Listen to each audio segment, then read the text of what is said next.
Good evening, ladies and gentlemen, boys and girls.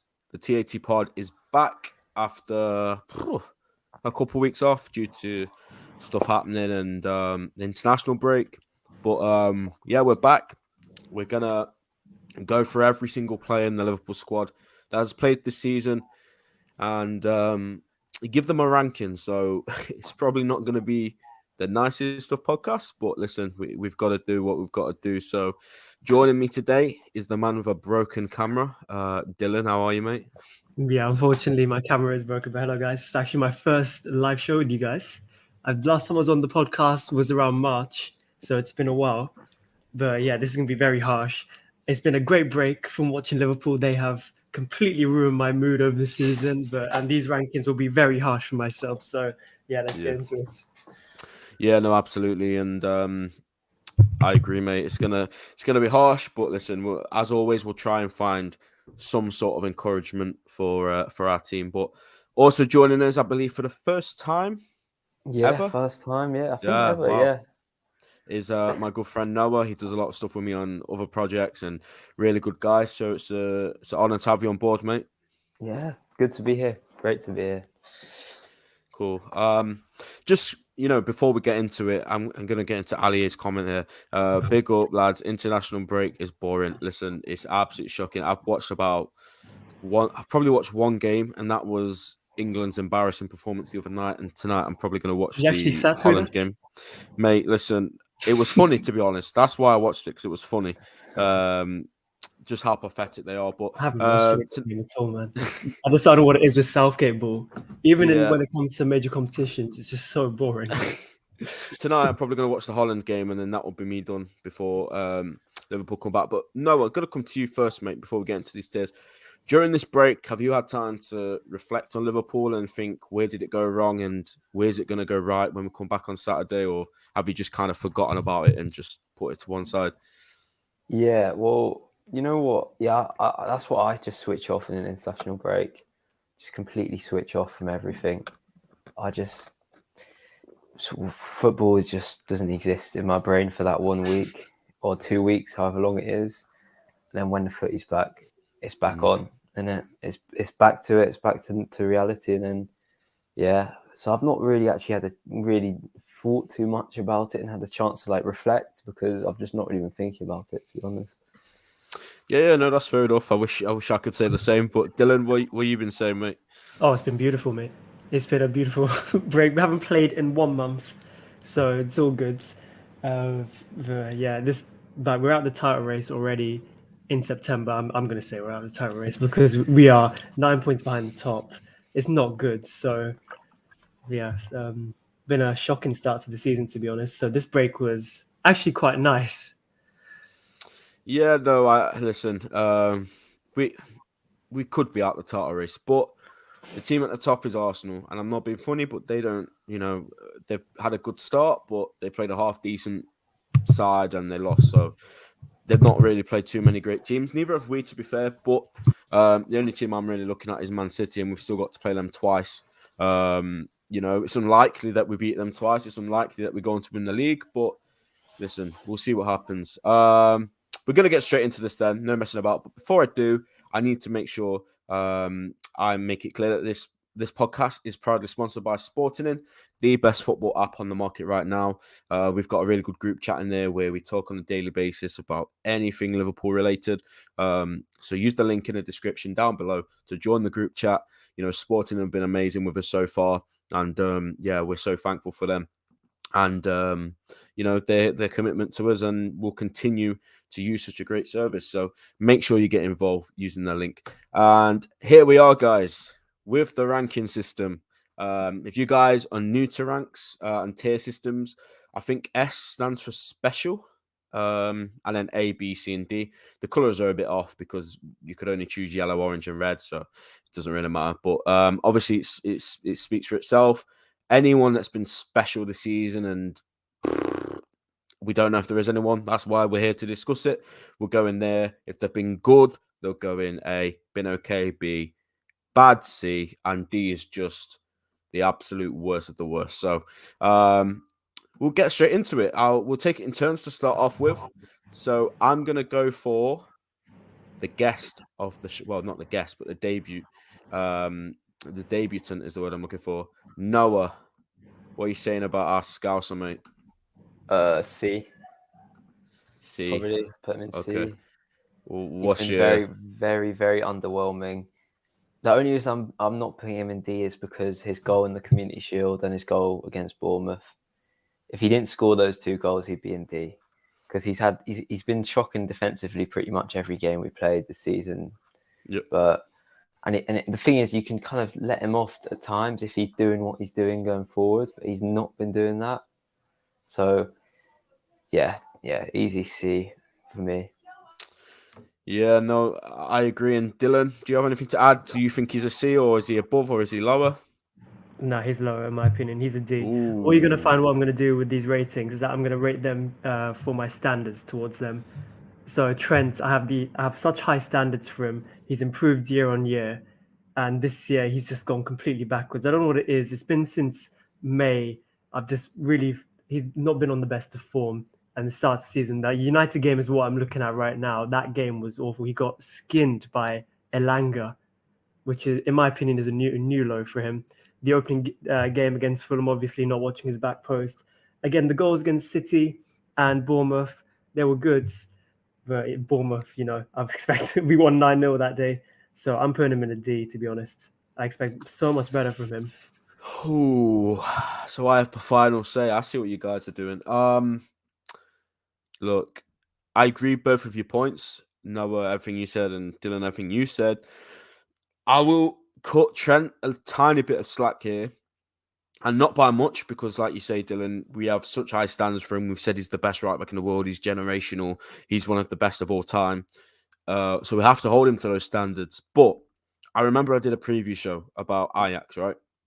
And I said when Thiago and Matip come back into the side, Trent will not get straight back to his best, but we'll definitely see a much better version of Trent.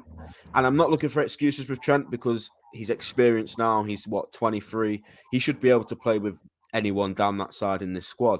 But when Milner or Henderson are performing absolutely terrible, and we'll get onto them later, when Gomez is absolutely terrible, I kind of feel sorry for Trent in some way because we know he's not going to be the most defensive fullback anyway. So then when he's doing that, he's bombing forward, he's staying forward. Then you've got a mismatch of like just random plays that have just been thrown in. Harvey Elliott as well. I don't think that combination has been working this season. I think Trent needs a lot more from the guys around him to work. And when Trent was at his absolute best, we saw it. Jordan Henderson, absolutely brilliant down that right-hand side in his prime. He's always had that hard-working midfielder next to him. But for now, this season, we've not seen any hard working, not just on his side, the other side. And I think that is the reason why he's struggled so much. And of course, his ability as well, like how he's performed is not great either. Like going forward, it's not been to his usual standard. But I'm going to put him in C as well, just because I think there's been about 3 or 4 players worse than him that will go in D. So I think he's going to go in C, and Eunice says C is fair as well. But listen, Dillon, I 100% agree with what you're saying. And I'm going to go on to a nice one for you, mate, to start with. So Alisson Becker. Alisson, I'm going to say he's an A. It's crazy to think that we've only lost 1 league game in 2022.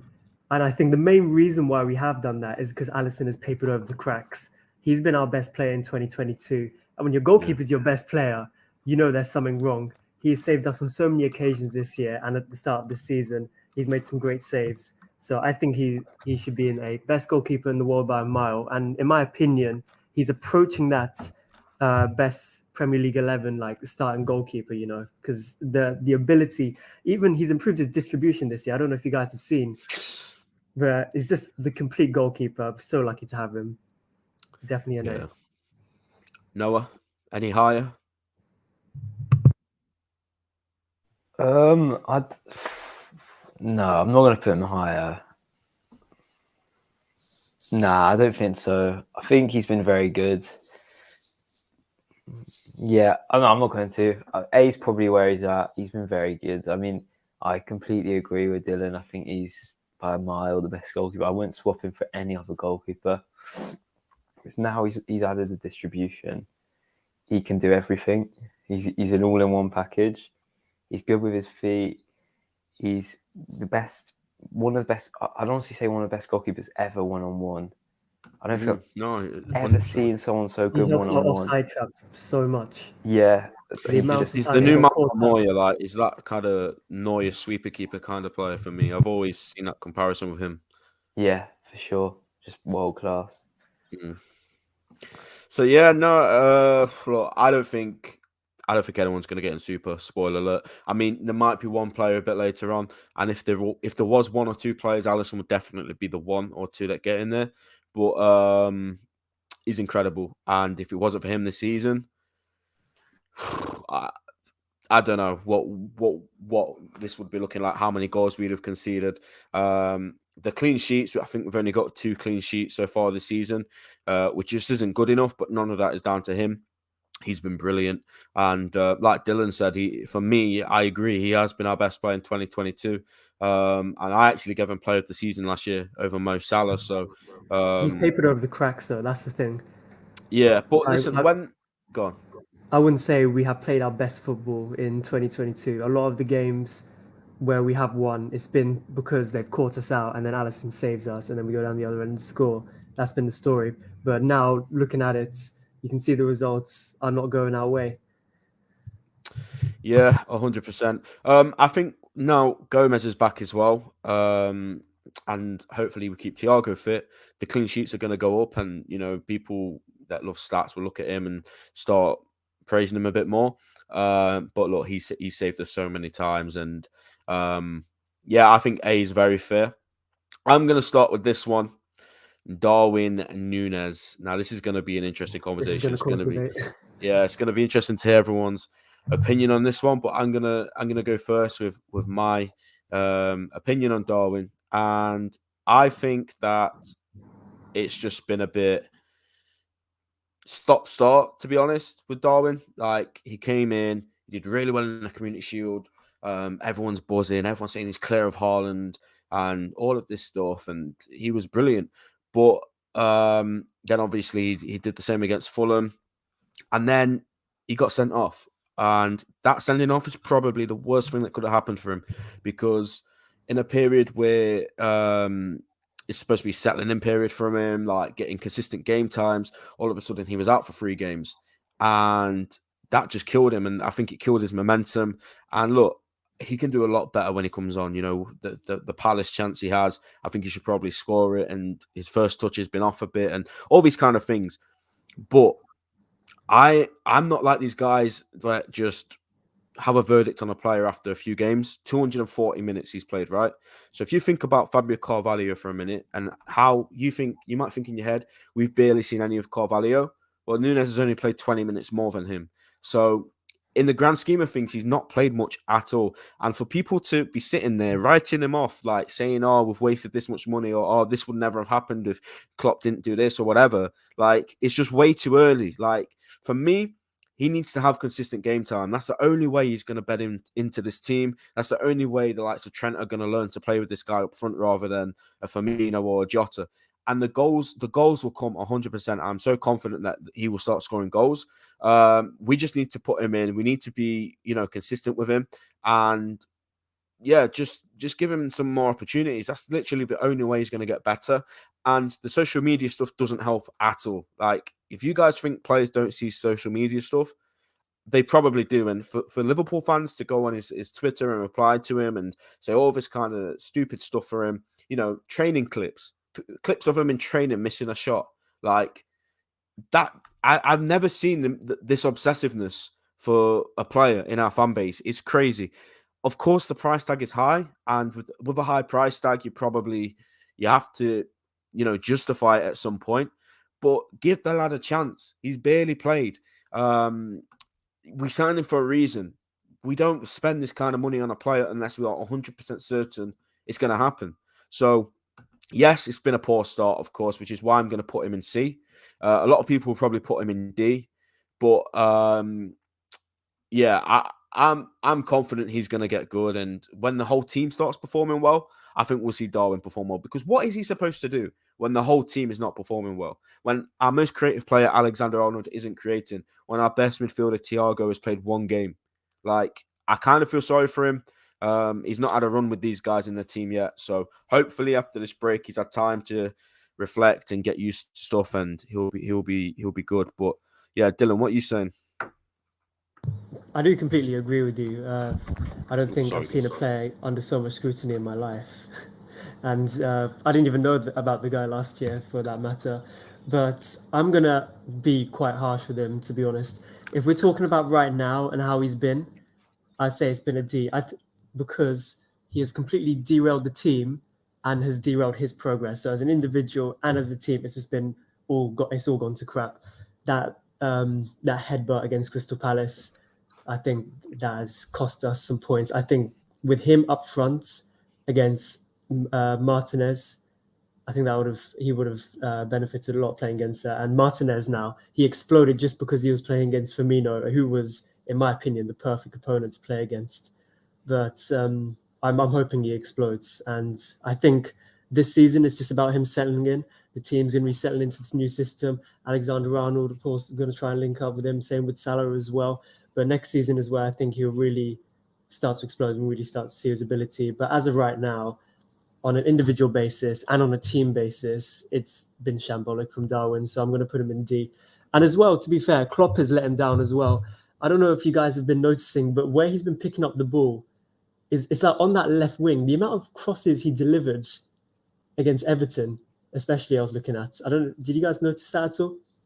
He was crossing the ball to Salah or Trent. I was like, what's he doing there? He should be the end of those. Yeah. No, yeah, that's fair enough. What are you saying, Noah? To be honest, I'd put him in B, which B? might shock a few people. B, yeah. For this season, yeah? This season, because let's think about how many minutes has he played? He played 3 full matches, did he? Or did he even? He's only played like 220 minutes of football, maybe a bit more. He scored 2 goals. He's had so many chances. He's got in behind so many times.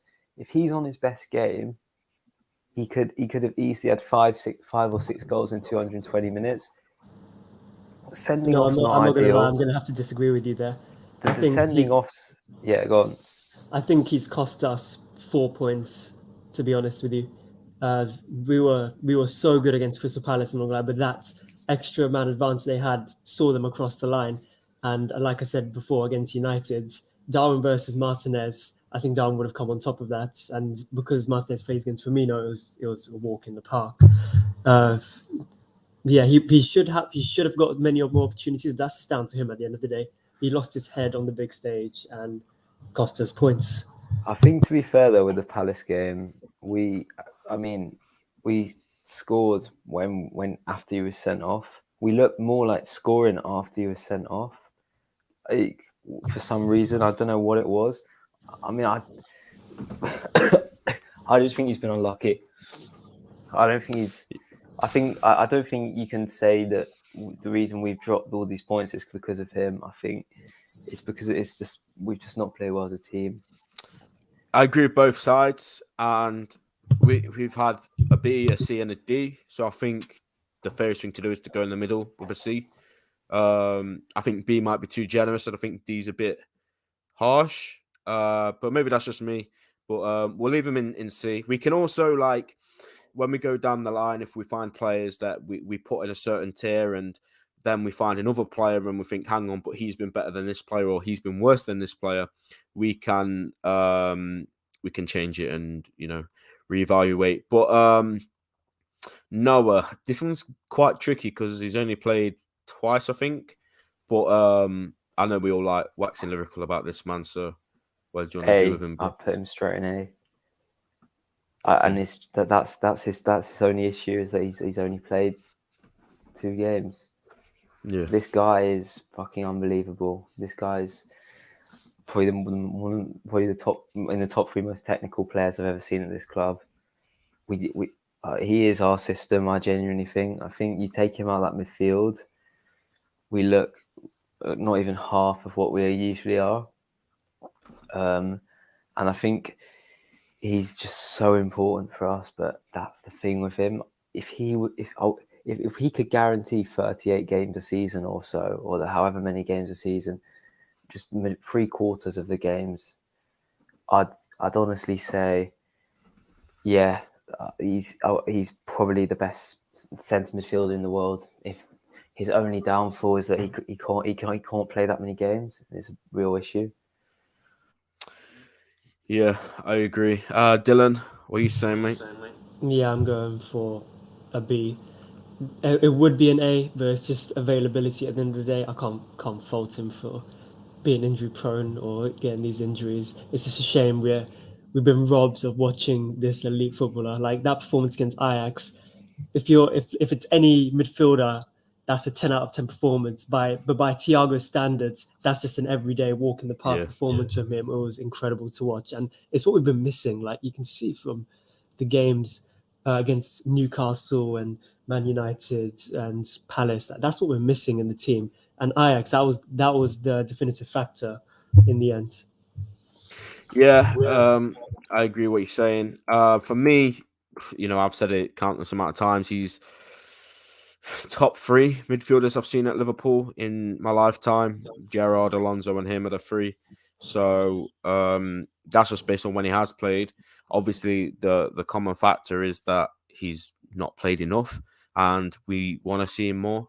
And like you say, when he played against Ajax, he was unbelievable, and he's one of those players where when you're in the ground and you see it in front of you, it just takes your breath away. And me and my brother were fortunate enough to have been there against Ajax, and just watching this guy play football, it's just different to pretty much anything I've seen before. So It's just the little things that he does, like the little things that he offers. Like remember that dummy he did after Salah passed it? He just told me it went straight to Shimikas. Like yeah. none of our other midfielders would think like that. Yeah, no, absolutely. Yeah, when he was pressured, he just deals with it straight away. But I do think Dillon's point about his availability might be a factor. So it's hard because he's only played 2 games. So both of those games he's played well in.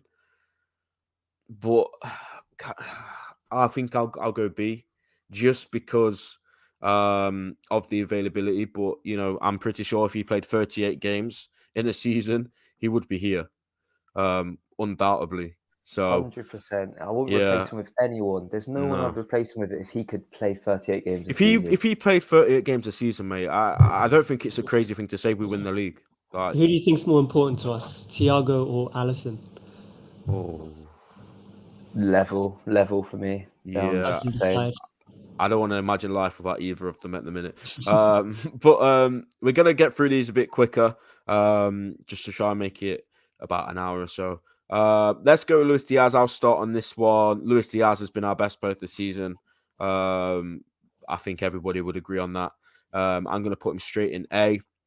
That goal against Crystal Palace, again, another one which, when I was in the ground and I just couldn't believe what I saw, like the way he just took it past those guys as if they weren't even there. And then the finish, because a lot of people have, said, oh, he needs to start adding, output into his game, start putting these chances away. And he scored 4 goals out in 9 games so far this season, which are decent numbers, to be fair. 3 and 6 in the league, 1 in the Champions League. So he's scoring goals. It's just a bit less than 1 and 2, really. So for a winger that's not really, classed with scoring goals consistently, I think that's a very good record so far. And he's been our only forward, really, that's been consistently good. I don't think any of the others have. So yeah, he goes in A for me. We say no. You're on mute, bro.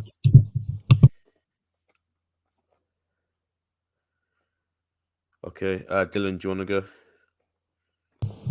Yeah, I do agree with you, Ben. I do think that Diaz has been our best player this season. That performance against Crystal Palace, I think that's our best individual performance of the season. I don't know what it is with Diaz, but when we're behind or our team's not playing well, it seems to make him better. That performance against Napoli as well. We were losing 4-1, but this guy was giving it everything. He delivered an 8 out of 10 performance when we lost 4-1. I'll put him in an A as well, to be honest. Yeah, Noah. A all day. I mean, it's just it still annoys me when I hear people saying that we're missing Mane, considering that Mane's had a pretty disappointing season so far for Bayern, No one's saying anything about Mane's disappointing season. and Diaz has been probably our best player, and he's basically playing in the same position. I think you've got to be pretty stupid to think that it's missing Mane, whereas actually all our problems have been in midfield this season for me. So yeah, A for Diaz. He's been class. Yeah, that's the first one we've all agreed on. So Luis Diaz stays in A. Dillon, Virgil van Dijk. Well, like I said at the start, I'm going to go by my standards for them, and with Van Dijk, I'm going to go for a D. Okay. Maybe controversial, maybe a little bit too harsh, but we're saying he's the greatest centre back in Premier League history. I'm not expecting so many mistakes at the start of the season, like what we've seen from Van Dijk. It's just not the same at the moment. He's acknowledged it as well, so fair play to him. But I do think this is a blip. I don't think this is. Of course. This is decline completely. Yeah. And you mustn't forget that I'm not going to keep using it as an excuse, but an ACL injury is very, very, very difficult to come back from. So regardless of how good he is now, it will never be the same as what he once was. But it's not been good this season from Van Dijk. I'll put him in D. Noah? For me, C. The thing is about Virgil is it's not his fault that he gets the criticism he does, because it's kind of his own downfall from being so good. Because he literally played impeccably for maybe 3 seasons in a row, or 2.5 in a row. Even last season and his first season back after the ACL, I thought he still had a really good season. So he's literally played at such a high standard for so long that he's had maybe 3 or 4 games where he's been off it. If that happens to any other centre back, or 90% of centre backs, it doesn't get looked at. It just, people say, oh well, it's just a slight blip in form, because it's Van Dijk. It can be a good thing as well, because that's just the standard we set him as. As I said, it's pretty much at this point unanimously agreed amongst Liverpool fans that he is one of the greatest centre backs at the club and also in Premier League history. So we've got to set him to those standards. We can't make excuses for these blips in forms. Definitely.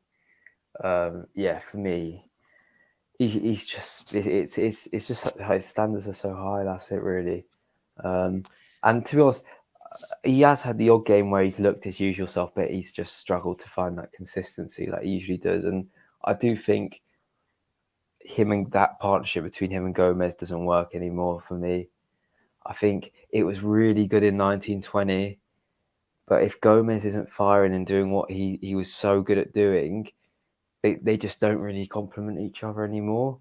So you saw, he was back in with Matip against Ajax, and he looked far better. I think his partnership with Matip is our best partnership. Yeah, spot on. I agree. I agree with you as well with the C. So obviously it's two C's versus a D, so he is going to end up in a C. But I think these guys are all marginal. Like, I don't think you could really argue too much if they were all D's or if they're all C's. But I think my logic for this one is the same as what I said for Trent. Like you said, Noah, when he's with Matip, they're just different. Like, Matip brings out the best of Virgil, which I think goes unnoticed, to be fair. And I think as Liverpool fans, we do appreciate Matip now. I think a lot of guys, it took them a long time to realise how good he is. But I think the wider world of football still don't really appreciate Joe Matip and how good of a centre-back he is. And when he's not there, we miss him, man. The way he carries the ball out of defence, and I'm not going to talk about Joe Matip too much. He'll come in a bit. But what my point is when he's not there, Virgil struggles. And again, like, I don't want to look for excuses for these guys, because like I said for Trent, this guy is the best centre-back I've ever seen at Liverpool. With probably the best the club's had. There's a couple of arguments you could have in there. But like, yeah, so you have to hold him accountable to his standards. Of course you do. But I also look for the context in the team. Like, there's no way all these guys just became bad players overnight. You know what I mean? Like, there's so many factors. The turnover from the season, the team just being an absolute mess right now in terms of injuries, players coming in and out. But if we can get Matip back in and Kanate back in, and unfortunately we'll get on to Gomez in a bit, I think we'll probably see less of him going forward. Then all of these guys, Trent, Virgil, even Nunes, I think they'll all thrive off that. So yeah, I think D would be slightly harsh when you look at the context and how the team's been so far. But look, we've got to be honest. He's not been good. None of these guys have been good. So he goes in C for me. Harvey Elliott, who's starting on this one? Yeah, I'll start on Harvey Elliott. Go on, mate. I'll actually put him in A. I can't lie. He's been very impressive. I didn't expect him to be our best midfield, like currently our best midfielder, if you like exclude Thiago because he hasn't been playing. But that performance against Crystal Palace, Fulham, Bournemouth, even Newcastle, I've been really impressed with it. His goal against Bournemouth as well was great. I Yep. think he does deserve an A. I hope you guys agree with that. But I think we're starting to see his true colours now.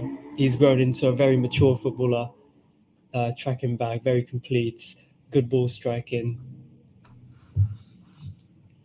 Yeah. Noah, do you agree? Or is he lower or higher?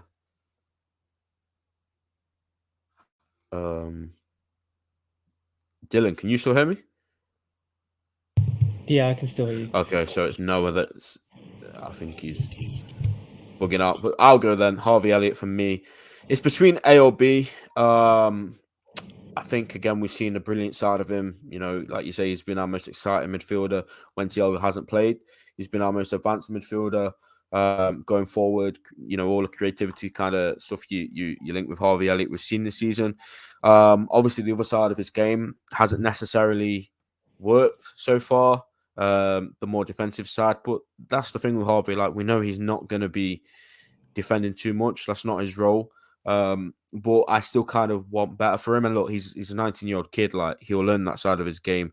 And I completely agree with this comment from Ali. Harvey, for me, has not helped Trent and has affected Salah, in my opinion. And I agree with that because Salah has now been forced out wide. And we'll get on to Salah in a bit. And when we saw Salah in his more natural position against Ajax, he got a goal. So I agree with that comment. I think the Harvey Elliott, Salah, and Trent triangle this season hasn't worked so far. Obviously, it did last season, and we were all waxing lyrical over it. But yeah, I think on the ball, Harvey's been amazing. Like, I don't think anyone can dispute that.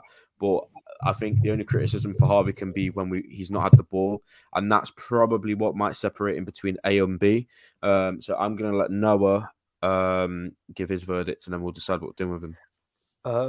It's a bit controversial. I'm sorry about that. I don't know what happened to my internet, but I'm going to put him in B. Mate. I'm going to put him in B because, and it's not his doing, which is weird to say.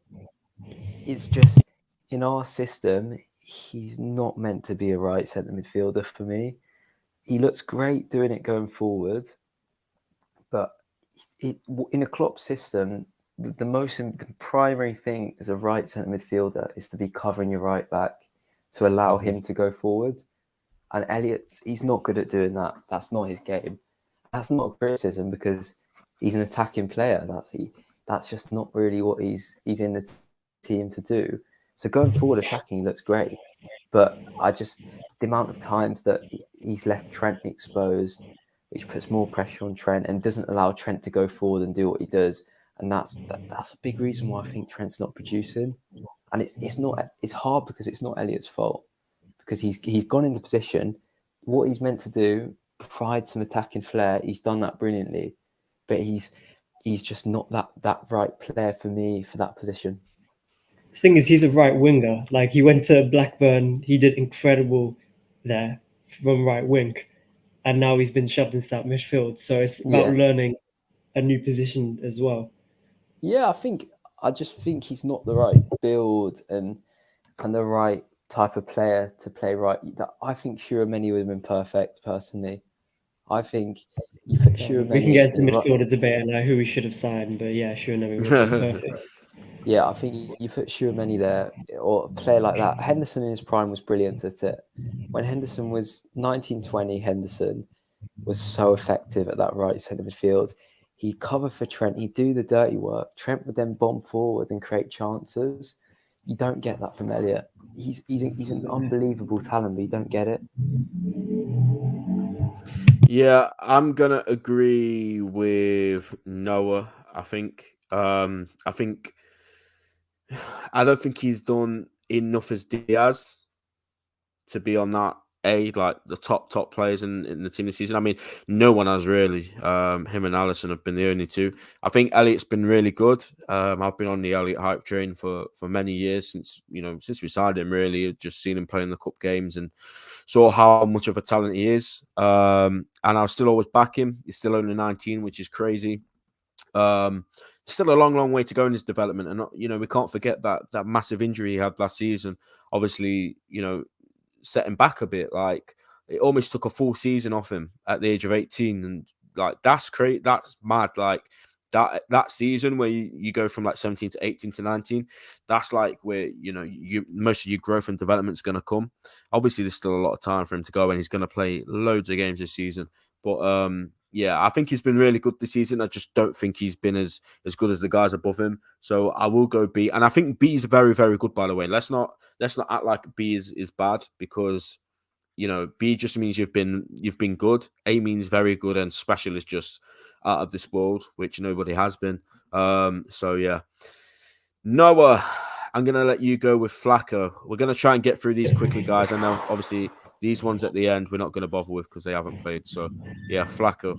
You know what? I'm really torn between D and C. I think he's been really bad. He's not been his usual self, and yeah, really not good. I'm going to go C, but I could easily have gone D. He's just, I don't know what it is. Maybe it is just without having Thiago, because the games he's played with Thiago, he's looked good, but he's been diving into challenges too much. His timing's been awful. He's been very slow at times. He's been just off the pace, really. So yeah, C. Yeah. Dillon.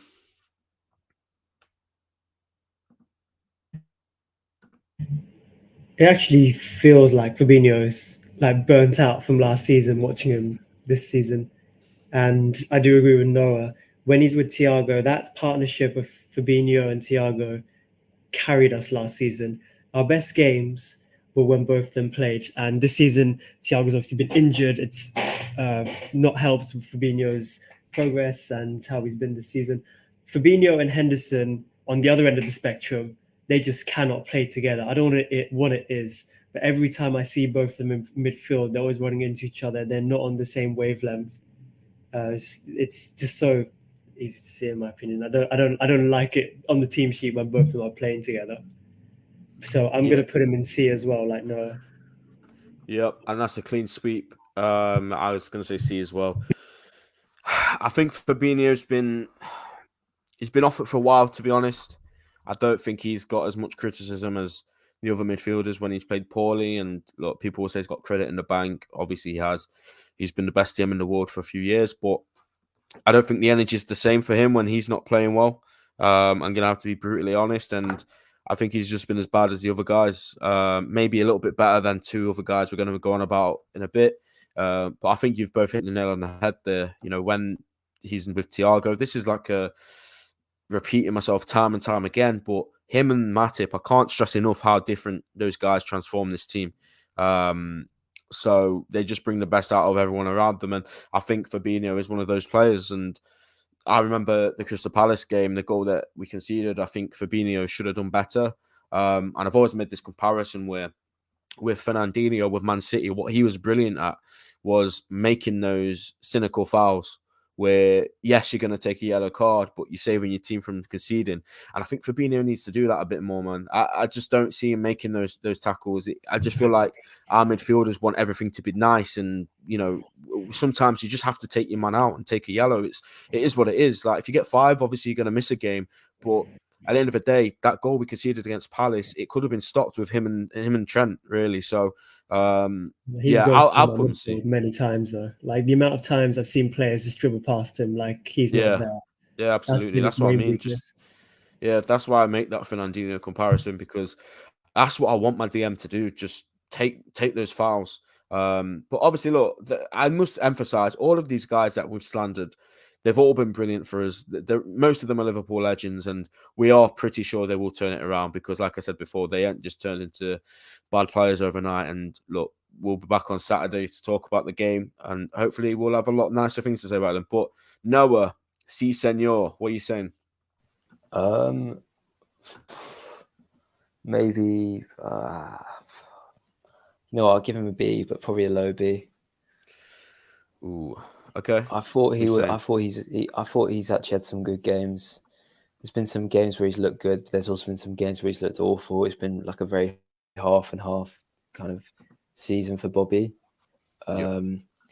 So yeah, it's very much lower end B. He's just got into B for me. Yeah. Dillon?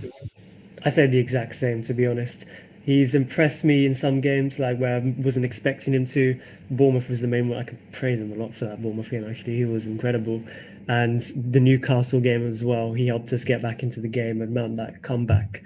On the opposite end of the spectrum, I'm going to like that United game. That was absolutely tragic. And the reason why Alessandro Martinez has now like got into form was because of that game against Firmino. Like a walk in the park. Like, Alessandro had such an easy game against Firmino, and he was probably hoping that he would play against him. So impressive, but for his standards at the moment, yeah, it's fair enough. I'll go for a B. It's tough because, like you say, he's had great games and he's had terrible games. I think he's been better than the guys below him, so I think that's why you can justify him being a B. I think he's been far better than them, actually. But yeah, I agree. We just need to see it more. He scored a few goals. He's got a few assists. He did stat pad against Bournemouth a little bit, but like you say, Dylan, that was an incredible performance from him. So I think B might be fair. Oh Lord. Okay, I'm gonna go with this one first, if that's all right. Yeah. So for me, look, let me just make this perfectly clear. This is not James Milner's fault that he's having to play this amount of football. And I do feel sorry for James Milner. I really do, because he took a new deal. He halved his wage. I think he halved his wage on the basis that he probably wasn't going to play that much. But this guy has played so much for us this season. And like I say, that's not his fault. That's the board's fault for not investing. Whoever made the final decision to not go and sign midfielders this season, it's on them. So that's the first thing. This is not Milner's fault that he's having to play this much football for Liverpool Football Club at the age of 37. He should just be on the bench, being there for morale with the young guys, helping, them come through and settle in. That's what I thought his role was going to be this season. However, because of the crisis we had, Naby, Thiago, Ox, Jones, all injured, he's had to play 9 games for us this season, which is crazy. But you have to judge him by those 9 games. And okay, like I'm saying, it's not his fault that he's having to play these games. He's going in D. He's the first D for me. And I feel bad about it because I do feel sorry for the guy. I really like him. I know he's become a bit of a meme on Twitter, but I really, really like James Milner. I think he's a top professional. Just look at the way he's conditioned himself and looked after himself at the age of 37. You see the likes of Wayne Rooney, they let themselves go as soon as they turn like 30, really. But Milner, he's 37. He's really taken care of himself. But his football ability for me this season has been absolutely shocking. But look, I don't know if I'm being harsh. I don't know what I'm saying is a bit unfair. But I just feel like he's been absolutely shocking. Probably the top 2 worst players for us this season. But again, I am on that side of I feel sorry for him, so I don't really know. But Dylan, what are you saying, mate? Yeah, I'm completely with you, Ben. I feel so sorry for the guy. And Milner playing 9 games, which is literally all out games, Yeah. is FSG's mistake this season. Milner should not be playing this many games. I really like Milner coming off the bench in like the 85th minute. The Klopp does this a lot as a cameo, and he gives his all for those 5 minutes. He should not be playing the whole match. And this is what the big problem is. I do think Milner is a massive cult hero of the club. I remember that season he played at left back again because FSG didn't want to invest in a left back. They said, James, we want to go there full time for the whole season, and he did it and actually played really well. I'm going to put him in D as well because he hasn't been, as you can imagine, he's been awful.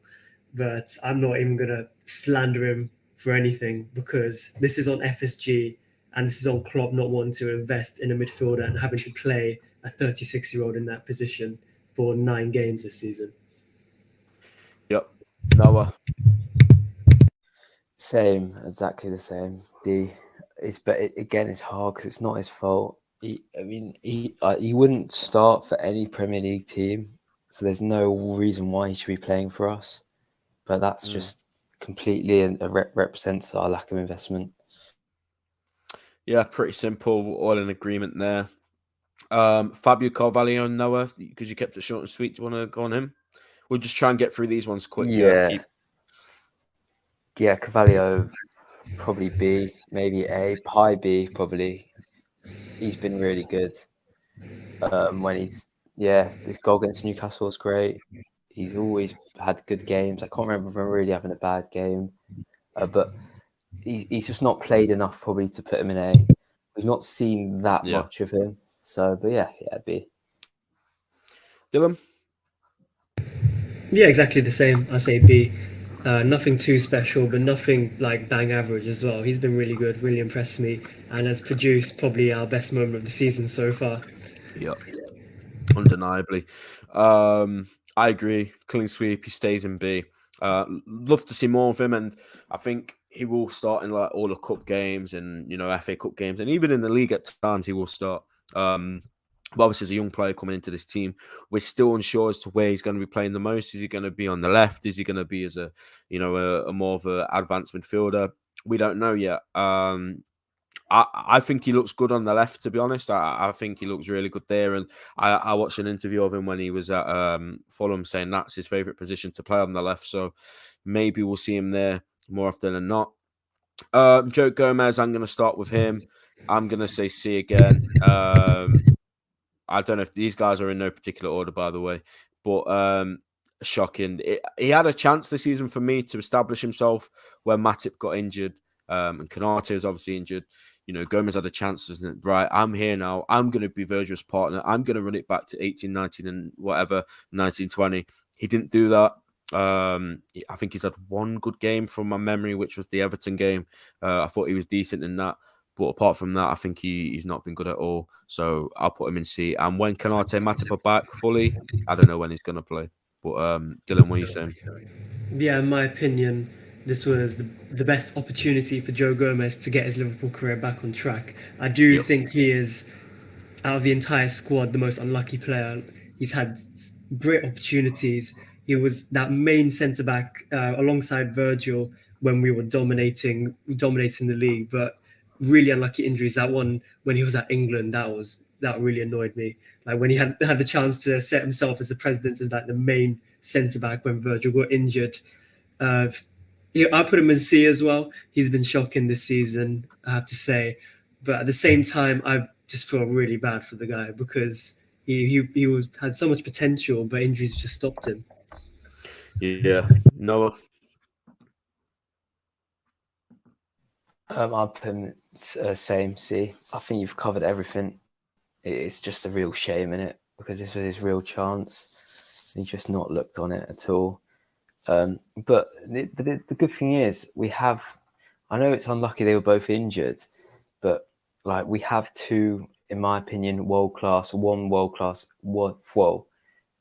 Matip and Konate, and that's what you need to be a top club. Like if we had the strength of depth in centre back all over the pitch, we'd be able to win leagues and dominate. if we had that kind of depth in midfield, it'd be, and we're even starting to get that depth at fullbacks now, which is great with Ramsey and Simicaz. But yeah, it is really disappointing because he won't play. I don't think he'll play again much this season at all in league games and Champions League for sure. I agree. And just before we continue, guys, if you're watching this live or even if you're watching it on the replay, please smash that like button and subscribe to the channel just to help us grow to a wider audience. It would really mean a lot if you could do that. So yeah, please do like and subscribe. Mo Salah, Noah, do you want to start with Mo? Yeah. Somewhere between B and C. I'd probably go C, but upper C. I just really feel like he's been underwhelming. It hasn't helped him, the change, and kind of it just looks like he's a bit burnt out. But you know what? Yep. I think the break's going to benefit him. I think second half of the season after the World Cup break, he'll be firing. I just want to see him getting some goals before then. And then I think, yeah, it's just fatigue, but not having that World Cup is going to be good for a lot of our players. I'm really praying that Thiago's not called up for Spain. Well, he's not been playing at the minute, has he? So he's not been playing for them at the minute, which is absolutely absurd. I mean, I think he must have a fallout with the manager, but I'm not complaining, to be honest. Yeah, I'm not complaining. I was just going to say, yeah. Yeah, Dillon, Salah, do you agree? Look, Salah is my favourite player to ever play in Liverpool shirt. Love the guy, but I also set him to the highest standards. So I'm going to have to agree with Noah and put him in C. He's been, for his new role, and I think we can all agree it is a new role, he's done well. He's got the most key passes in the league. He's reborn as a very creative player now. But it's just not enough. This guy is a killer in front of goal. He had one shot against Everton, and that was our best chance the whole match. Like, we shouldn't be limiting our best shooter, our best player in the box, our best finisher, our best player on his day to basically a linesman, which is what he's been this season. Yeah. Like, literally, if you look at his heat maps this season, you think it's just a linesman's heat map. So I'm going to put him at C, but I'm going to blame Klopp a lot for this system change and this new role. And I do think he can do better at the same time, Salah. Yeah, I agree with both of you. I think he's suffered a bit from being too far out wide, like I said. And I also touched on it earlier. The one time against Ajax, he gets in that Mo Salah area. Look what he does. He scores. He's a right forward. He's not a right winger. Yeah. I've said this for so long. Like, yeah, so he's not a right winger. He's not a right winger. He should not be on the touchline. I agree. That's not where he should be. He shouldn't be on touchline trying to take on 2-3 men. He should be in and around the box. Yep. And that's why I keep saying it, mate. The one time against Ajax, he gets in that situation, he thrives and he scores. So that's what we need to see more of. We need to see him being in those situations, in and around the box. And he'll score goals. It's as simple as that. Who wants to start with the captain? Right, go on then. He has been our worst player this season, and there is no doubt about it. There is absolutely no doubt about it.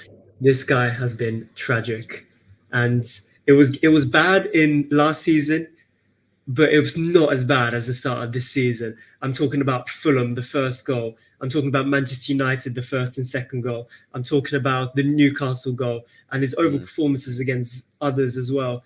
Definitely not an S. It's a D for me. And I'm sure you guys will agree. If anyone says anything higher, I'm willing to debate with you lot because he has been absolutely tragic this season in a 6 and in an 8. It's the worst player this season by far. Noah, do you disagree or do you agree? I agree. It's hard. I think Milner might be worse, I'll be honest.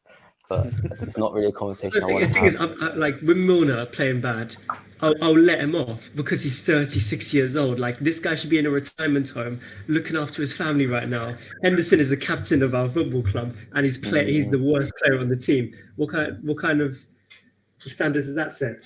You know what? I'll be honest. I would not be opposed to a captaincy refresh next season. And some people might think that's an unbelievable statement. But I think there's no point if you're not going to. He's not good enough to play every week for us. You should not be the captain if you don't play every week. I agree. I've said it as well. I wouldn't be against that.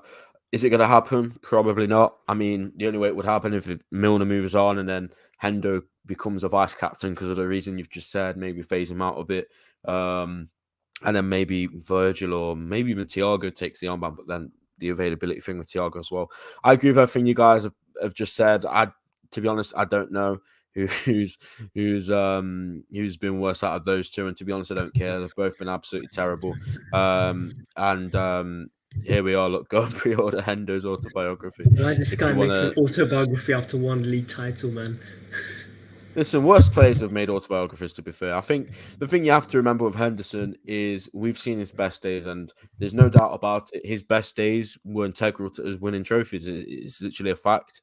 But those days are behind him now, and it is similar to Milner, I guess. We should have invested. We should have signed somebody. We haven't. So we're left with egg on our face, and Henderson has to... Dillon, I strongly disagree with that autobiography statement. If you look at Henderson's rise... From his whole career, he's a working class lad who's basically come through the system at Sunderland, came to Liverpool on a lucky move, was about to get sacked off and won the lot. I mean, that's a story. That's a story I'd read. I think he's not at the level now, but I think you can't take away from what he's done for this football club. He's won us the lot. You know, fair enough. Then. I'm not going to disagree with that. I just normally, with athletes, writing an autobiography when their career is done, I've been used to that. Yeah, I think it's a good debate to have on another day, but we need to go through these guys. So Andy Robbo, I'm going to go first. I'm going to put him in C. Pretty similar to what we said about Trent. I think you can literally say the exact same thing. The things we associate Andy Robertson with, we haven't seen too much.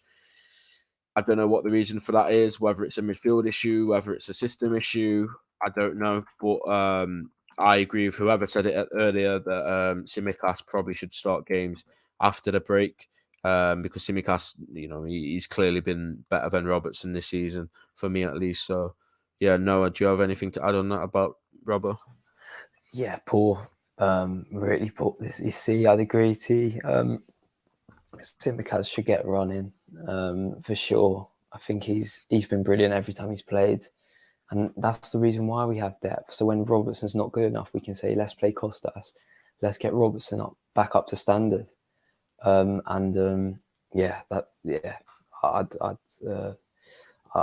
play Tsimikas until Robertson can prove that he's back on the level because he's been well below it. Yeah, 100%. And Dillon, finishing off on Robbo?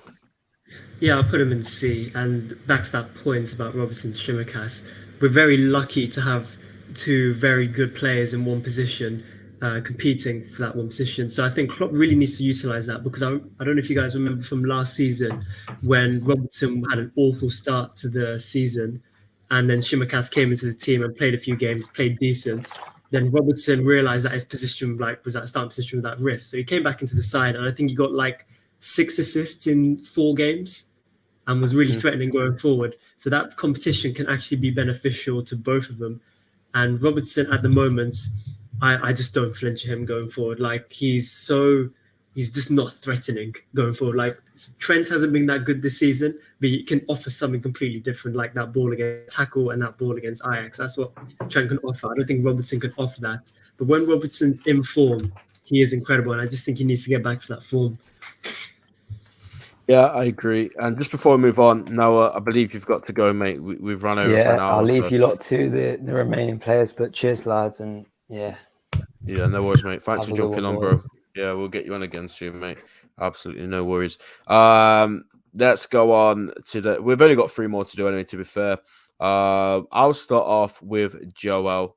I don't need to say anything more about him. I've been waxing lyrical about him all podcast long. The only downside is, of course, he's only played 5 games, 2 in the Champs, 2 in the Prem, and then the Community Shield.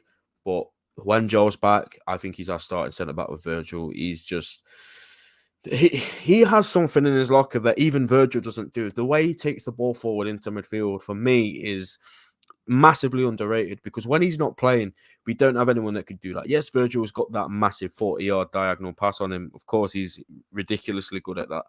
But in possession of the ball, I think Matip is just different level to anyone. I don't know if you agree with that, Dillon, but based on what he's done and when he has played, I will put him in B. It might be a bit high because he's, like I say, he's barely played, but he's definitely been better than these guys, no? Oh, for sure. Yeah. Matip has been incredible this season. I haven't really got a bad thing to say about him from the top of my head. I think Matip will go down as our most underrated player, underappreciated player. And also when we're talking about all the Premier League players, I do think he will go down as a very underrated player and very forgotten because you could think he's been in Van Dijk's shadow. But this season, he's been really good. Like when he just offers something different compared to Virgil. And you can see Virgil prefers that partnership with Matip now than when he did with Gomez. Like they've got a good relationship off the pitch as well. Matip, when he's got the ball, he can get the ball forward. He's been great, and I'm looking forward to having him back in the starting 11 now.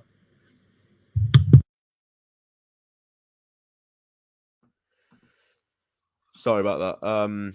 But yeah, I agree, mate. Let's go with Kostas Tsimikas.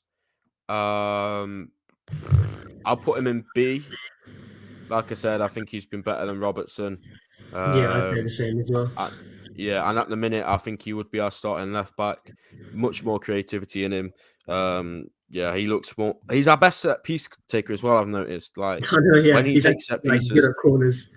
yeah, that's when we score. And the other fullbacks, we don't usually score when they take them. So, do you have anything to add on Tsimikas, mate? No, not really. I do think when they're both at their best, Tsimikas and Robertson is clear, but at the moment Tsimikas is better. And I think this Klopp should give Tsimikas a run in the team to try and basically like last season, make Robertson play better, like motivate him to play and actually compete for that position at left back. 100%, mate. The penultimate, the last one, because these guys haven't played. Just look at that list, by the way. These are players that we can't even talk about because they haven't played, which is mad. I'm looking at the last one. Yeah, listen. We can have a whole conversation about that. No. Listen, if you want Naby prop, just go on my Twitter. If you want Naby slander, I'm sure Dillon's your man. But Diogo Jota, he's just played the one game, right? Ajax. Yeah, and in my opinion, I think it's been one of the best games I've seen from Jota. I'm not just talking about his goal scoring ability, but all around, every time he had the ball, I was really impressed with him. Last season, I was very harsh with him with that game against City. I remember when we had the momentum after we scored that second goal, and he just kept fumbling the ball, and that in the end we could have scored from after scoring that second. But that game against Ajax was really impressive. I hope he can build on that. Again, only one game against a high pressing team. So I don't even want to rank him, to be honest. But if we're just basing it off that Ajax game, then it'll be an A. But he's only played the one game, isn't it? Yeah, no, you're right. I think we can only go on what we've seen so far, and what we've seen from Diogo. Like you say, mate, that Ajax game, he was phenomenal. And based on that one game, you have to put him in a B or an A. And like you say, I don't think you could put a player in A from one game. So I think we'll have to go with a B, to be honest. But look, it wasn't just yourself last season that was critical of Diogo Jota's all-round play. There was a lot of Liverpool fans saying the same thing. But listen, I always said that this guy is incredible. He's a gunman. You give this guy a chance, he'll score. And he just needed to add that side to his game. The other side where, if it's a low block side you're playing against and you have to be more patient, can Jota deal with that? And like you say, against Ajax, that was the side of his game that I was more impressed with, to be honest. So, he just needs to keep it going. He just needs to keep it moving. And it's going to be a battle with him and Nunes now, because if Nunes isn't on form and Jota's fit, Jota's going to play. So, look, it's good. It can only be a positive thing. Healthy competition within this side is what's going to help us thrive. And now we have options back, and we have some of these guys are back as well. Actually, I think I know Kanate is very close as well. So look, onwards and upwards, right? And with Jota, he's just I think he's just announced he's having another baby as well. So congratulations to him. He scored last night as well for Portugal. Oh, really? Yeah. I haven't been keeping up with football together, to be honest. I didn't watch the Sanford match. I can't blame you, mate. But yeah, any closing thoughts before we wrap this up about moving forward, the game on Saturday? How does this Liverpool side and these players that we've put in season Ds, what happens? How do they turn it around? I do think it's a blip. If we're looking at last season, that's got to have a mental effect on the players.